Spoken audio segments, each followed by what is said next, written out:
Tervist õllesõbrad! Täna vaatame siis Pruuli TV teises episoodis, kuidas teha kodus õlut.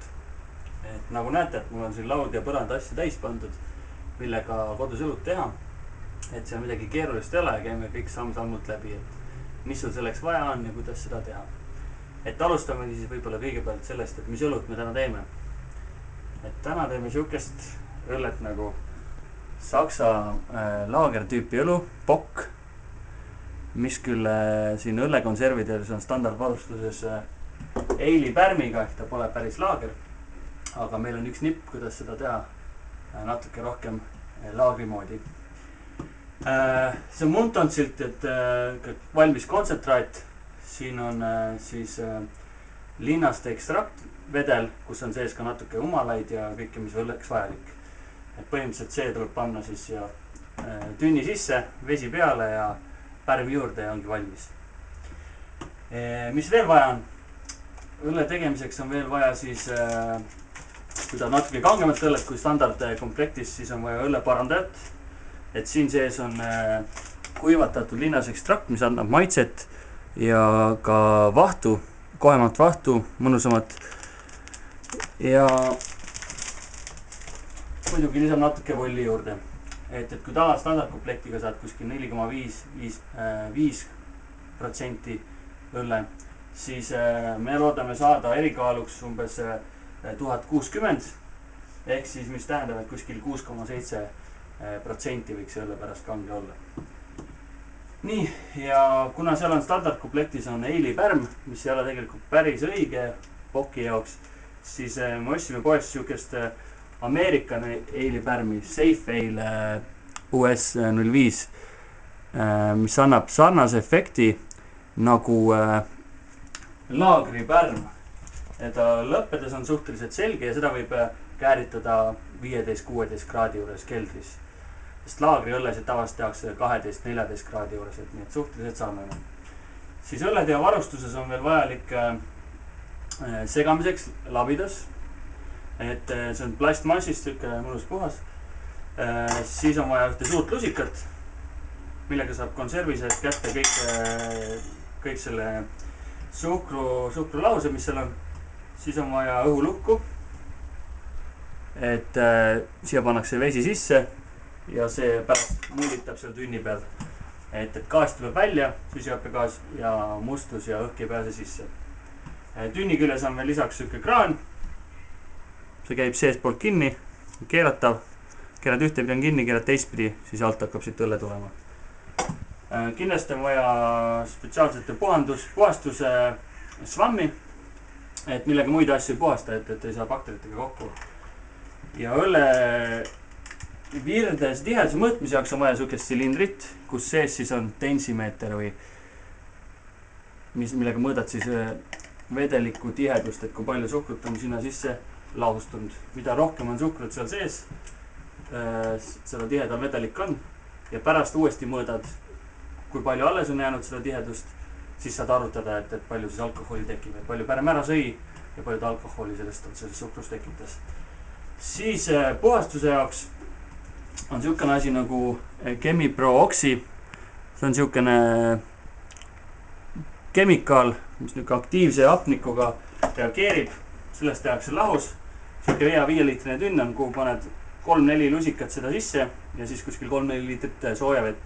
Loksutad segi, valad asjade peale, lased neil kuskil 3-5 minutit seista. Et siis see teeb oma töö ära ja siis tuleb asjad ära nõlutada.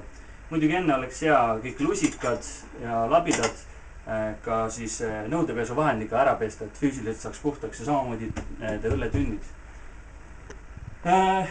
Siis lisaks veel üks puhas rätik võiks olla, kuhu peale asju nõrutada, sest et kõik asjad, millega sa õllet teed, et ükski asi tohiks puutuda kokku väliste bakteritega. Ja on hea, kui saad kuskil enda märkmed kirja panna, et palju sa täpselt tahad õlle erikaaluks saada ja mitu grammi sa mingit suhkrut või asja lisad. Ja põhimõtteliselt siis veekeetja, et kus siis vett keeta. Ja kuna 95% õllest on vesi, siis on oluline, et vesi oleks ka puhas. Et me kraaniveega siin Tallinnas ei tee, sest et seal on kõvasti kloori sees ja see rikub selle õlle maitse ära. või tuleb üldse vale käärimine sisse, siis on selle väga halva maitsega. ja see ongi vist siis kõik, et lähme nüüd vaatame, kuidas teha siis seda puhastustööd. tere, mina olen Kristjan Kolme Kuninga õlleklubist. Nüüd näitame teile, kuidas puhastada tünni ära. Tünni tuleks pesta 3 korda ja enne kui pesama hakkasin, võtsin kõik osad siin juppideks, et kraan on võetud juppideks, et saaksid kõik need rõngääred ja kõik kohad ilusti puhtaks. Siis pesen kõigepealt tünni sisemuse ära ja pärast kaane. Nii, vahepeal said pestud tünnid ja ka kraanid ja hulukud.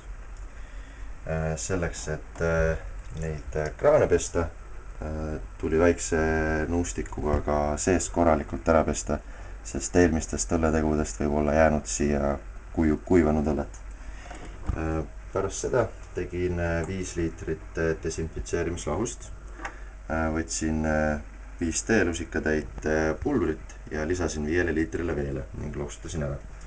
Nüüd on see siia peale kallatud, peab seisma umbes 5 minutit ja seejärel saab panna selle nõrguma ja saab edasi liikuda õlle tegemise juurde. Aga mis kõige tähtsam, ei tohi unustada ära ka vahepeal mekkida enda tehtud õlut. Täna on meil siin 3 kuud keldris laagerdunud Cooper's Irish Stout, kuhu on lisatud ka 30 grammi US Cascade humaleid pärast siis nii-öelda dry hopping meetodil. Egas midagi, teeme lahti. Tundub, et karboniseering on päris hea. Ilus pruun vaht.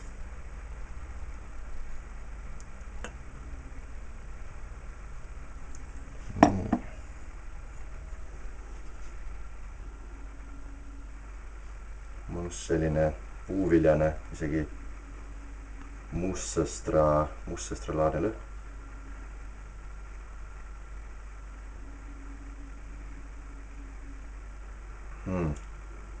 Mõrudus ja kohvimekk on päris hea.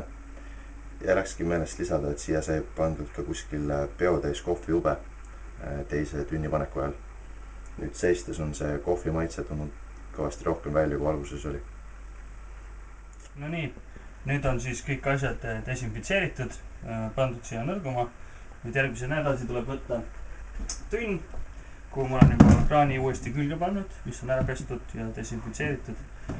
Ja võtame siis siit ühe õhuluhku. Niiviisi ilusti keerame see sisse, kui tohime kõvasti lükata, panen korgi peale. Aga enne siis veel läheb siia juurde seda sama lahust, sest ka tünn tuleb seest korralikult puhtaks ja mingi liiter, 1,5 on täitsa okei ja seda sama vett, mida juba kord oled kasutanud, seda võib ka uuesti kasutada. Et sellega ei juhtu mitte midagi. Aktiivsed osakesed töötavad. Korralikult kõik räpsud kinni panna. Ja siis vaadata, et kraan on lukus selles asendis, siis tuleks loksutada. Et kõik seinad saaksid ilusti sellega kokku. Ja kuna siin on see peal, siis välja ei pritsi. Et kui unustad korgi ja õhulukku panna, siis on kõik kohad täis. Ja ongi kõik, nüüd lased see veel mingi 5 minutit seista. Ja nii, paneme siis selle õlle parandaja ka siia sisse ära. Et kõigepealt valb pulbri sisse. Terve pakk läheb ära, see kilone. Ja siis valad kuuma vee peale, sest muidu läheb tükki.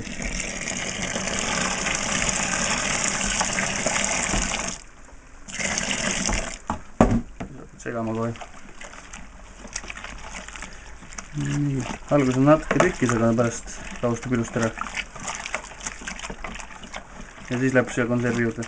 No nii, nüüd on siis ilusti ära lahustunud siin. Siis tuleb valada see konserv, mis on kuumas vees seisnud mingi 5 minutit. Et siis läheb see siin vedelaks ilusti. Nagu suhkru lahust tuleb. Ja siis tuleb see kõrge kaarega lasta. Siis mida rohkem õhku saab see konserv, seda parem. Aereerimine. Et see pärm läks pärast kiiremini käima. Ja sama ajal segada. et vett väga palju ei pea panema, see kuuma vett. Mida vähem vett paned, seda kiiremini jahtub pärast sul see terve tünni täis maha, sest et pärm tuleb panna kuskil 20-22 kraadi juures. Aga kui ta sul 27 kraadi on, siis ta toasooja jahtub sul mingi tund aega maha. Nii, ja siia sisse jääb veel natukene seda seda suhkrulaust. Siia pead keevat vett natuke ja siis loksutada segada ja siis saad selle kõik kätte, mis sinna teed. No nii, ja siis kui õlle on ära segatud või siin see laus on ära segatud, siis tuleb vett valada. Seda samamoodi. Mida kõrgema kaarega, seda parem. Sest et siis kaotab hästi see õlle ja saab hapniku kohta. Seda pärast väga kõvasti sügama. No nii, nüüd siis on kõik õled valmis tehtud. Me on 2 tünni pokki, mingi 40 liitrit. 2 tünni porterit, 40 liitrit ja 1 IPA ka.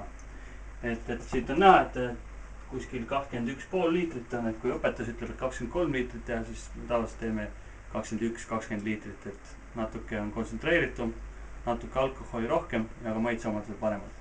Ja siin on ka vedelkristall kraadiklaas näha, et see on 20 kraadi, et on õige aeg panna pärmi juurde. Et eilit tuleb kuskil 22 ja 18 kraadi vahel juurde panna see pärm. Et sellel temperatuuril, kui hakkad seda laagerdama või nii-öelda käritama. Ja siis lõikad ära ilusti selle ja lihtsalt puistad siia peale. Et see on kuiv pärm. See tõmbab selle niiskuse sisse ja hakkab seda suhkrut sööma. Et on täitsa okei, kas osad ütlevad, et segavad, osad ütlevad, et ei sega, et mina olen seganud ja vahest mõnikord ma isegi enne 25 kraadisesse vees niisutan selle pärmi ära, et siis tuleb kiiremini käima. Nii. Teine on sama õlle. See on tehtud. Siis tuleb võtta ja peale panna õulukk. Ilusti sisse keerata. Ja siia valad vee kriipsudeni tasa. Ja ongi kõik. Paned õlle laagerdama kuskile 22-18 kraadi. Tervist õllesõbrad, mina olen Martin Kolme Kuninga õlleklubist. Tänases teises Pruuli TV episoodis proovime siis sellist õllet nagu Grotten Beer. Et see õlu on pärit Belgiast. Belgia ja Hollandi piiril lähedalt tegelikult. Siukse linna nagu Maastrichti lähedalt. Ja see õlu on tumedam tüüpiline Belgia õlu, mis on siis laagerdatud liivakoobastes, mis asuvad 42 meetri sügavusel maa all. Ja selle õlle algne leiutaja oli Pierre Celis, kes oli üks Belgia õlleentusiast, kolis kunagi USAsse, Austinisse ja avas seal õlletehase, läks pankrotti, tuli tagasi. Ja nüüd ta on juba lahkunud, aga tema tütar võttis selle õlletehase üle ja praegu toodab samasuguste õlute Austrias. Proovime siis seda õllet. Et selle õlu serveerimiseks võiks kasutada sellist tumeda õlleklaasi, mis läheb ülevalt poolt kitsamaks. See õlu ise on 6,5% ja see õlle on pärit siis, see toode on Saint Bernardi õlletehasest, aga algselt oli selle õlle pruulija Pierre Celis, kes ka Hoegaardini õlle pruulija on. Ja seda õllet on siis liivakoobastes 42 meetri sügavusele laagerdatud sarnaselt šampusele, mida iga nädal keeratakse siis üks pööre seda pudelit. Ja see on niiskes koopas, kus siis peaks andma eriliste laagerdumise efekti ja teistkordsete pudeli sees kääritamist juurde. Et see õlu on ise elav õlu. Proovime siis valama siis selle niiviisi otsa siia klaasi. Et praeguseks on selle õlle temperatuur 12 kraadi kuskil, 10-12 kraadi, et see on ka õige serveerimistemperatuur. Et siis tuleb selline mõnus vaht. Ja nagu näha, on see õlle päris hägune, pruun.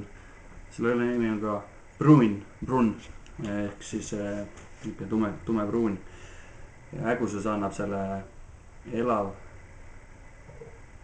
elavale õlule see pärm, mis siin pidevalt edasi käib. Lõhn on midagi sarnast sellele lambik õllele, mis eelmine kord proovisime ja võib-olla see pärn meenutab natuke hauekaardini lõhna, niuke kerge tsitruseline, võib-olla mingi pirnilõhna või midagi on sees.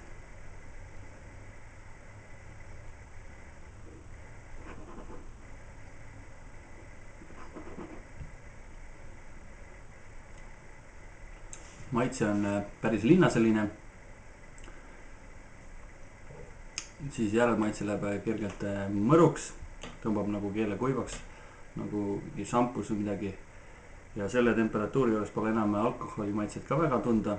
kui külmalt serveerida 5-6 kraadi juures, siis on selle õlu alkoholi maitse domineerib.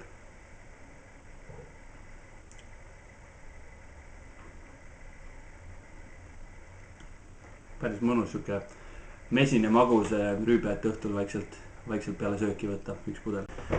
tervist jälle sõbrad, järgmisena proovime siis ühte järjekordset Belgia õlut, mis on tõlkes siis Burgundia või Flandria pruun õlu. õlletüüp sellel on Flandria Old Ale, siis vana ale. see on sarnane nendele õlledele, mis me oleme proovinud. ja see on arvatavasti hetkel viimane Belgia õlle, mis me sellistest lambik ja hapukate Belgia õllede seerias proovime. et see õlu ise, Bourgogne de Flanders, on 5% alkoholi, 33 selline pudel. ja ta on maailma vanimast senini töötavast lambikõllede tehasest Belgias. et sellest pole väga palju kuuldud. selle tehase nimi muidu on siin siis Timmermans. ja sealt tuleb veel mõned huvitavad õlled, et samamoodi on selles seerias ka blond õlle, mis on 6%. et selle õlle õige serveerimistemperatuur on 6-8 kraadi. et praegu see just külmasse võetud, et peaks ka olema kuskil seal 7-8 kraadi. ja serveerida võib samuti sellisest klaasist. see on nagu tumeda õlleklaas. nii, aga proovime ära, et selle õllel väga palju vahtu ei tohiks tulla.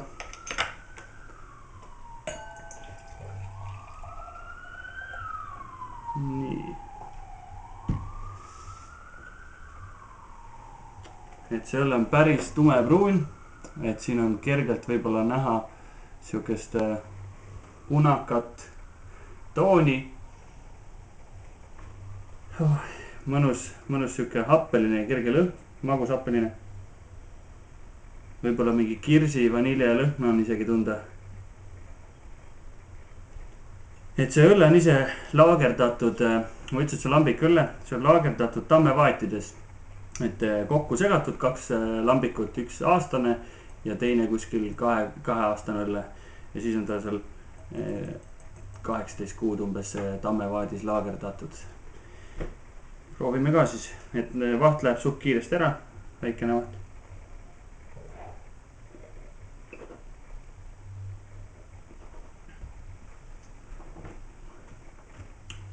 päris mõnus magus. võiks öelda isegi, et see üks õlle, millega kokku segatud on puuviljane õlle või kirss, jah, kirsi, võib-olla isegi kergelt niuke kirsi Coca-Cola maitsega. võib-olla mingid ploomid ja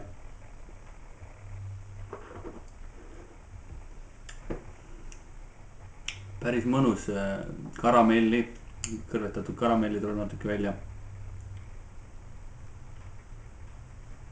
päris hea, et külmana sobib päris hästi see õlu.